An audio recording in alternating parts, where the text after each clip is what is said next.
बात की है कि हम इल्म तिब की शान शौकत की बात करते हैं, इसकी सच्चाई और बुनियाद की बात करते हैं। अल्हम्दुलिल्लाह इस वक्त हमारे 2 MNAs MPAs उनकी फैमिलियाँ ज़ेर इलाज हैं, लेकिन ये जब लोग हमारे पास आके चेक करवाते हैं या बैठे होते हैं तो फ़ोन पे जब इनको कॉल आ जाती है ना पीछे से, कहाँ बैठे हैं, कह रहे होते हैं हम डॉक्टर साहब के पास बैठे हैं।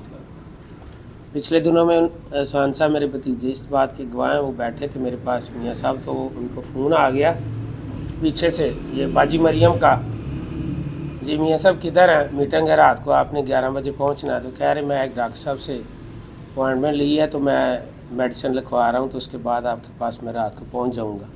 तो मैंने मियाँ साहब से कहा, मियाँ साहब इधर बैठ के झूठ बोल रहे हैं, तो उधर बैठ के आप क्या करेंगे, आपको शिफा क्या होनी। कहते हकीम साहब एक स्टेटस भी तो है ना, ये लोग इलाज तो हमसे करवाते हैं मजबूरी में, ये शौक़ से MNAs MPAs या जो बड़े बड़े लोग हैं ना, बड़ी बड़ी गाड़ियों वाले, बड़ी बड़े बंगलों वाले, बड़े बड़े पैसों वाले, शोहरत वाले, इज़्ज़त वाले, ये मजबूरी के तहत हुक्मा इकराम के पास आते हैं।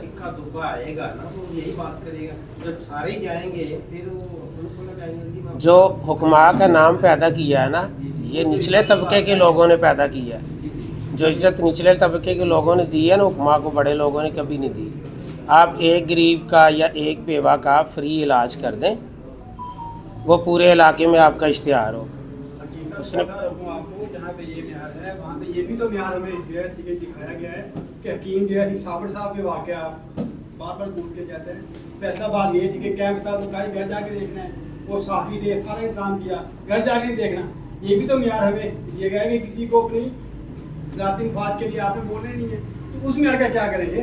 बात सुनिए, मैं अपनी बात करता हूँ, किसी की बात MNMP आ गया उन किसी यानी कि अपने दाद वाले टीचर वाला ये गल नहीं करनी साहब साहब ने भी तो कहना साल नहीं है ठीक है किताबां के कितना ते हमने के खुद करती नहीं कोई अगर साहब इज्जतदार आ भी गया वो भी में आते हैं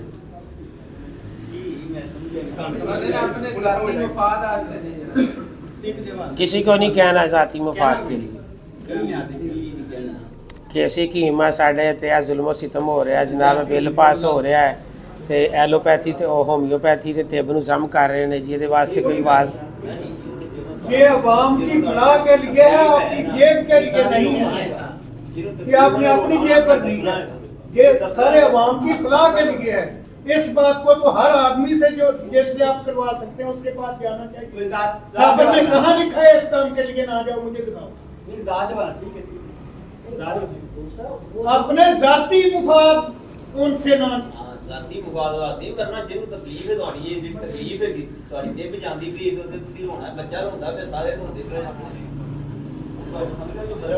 ये पूरे अवाम की ये तकलीफ है, ये खिदमत खलक है। अगर आप समझते हैं कि हम खिदमत खलक कर रहे हैं तो फिर इसके लिए आवाज उठाना कोई बुरी चीज नहीं है। वो बिल्कुल और उनकी जिम्मेदारी है कि नजरिया पैदा होगा तो कानून साजी करना और कोई नजरिया पैदा होगा तो बहुत नहीं दोबारा। एहसान साहब वाह जो कहते पे सारे कह रहे यार जिस अंग्रेज़ा ने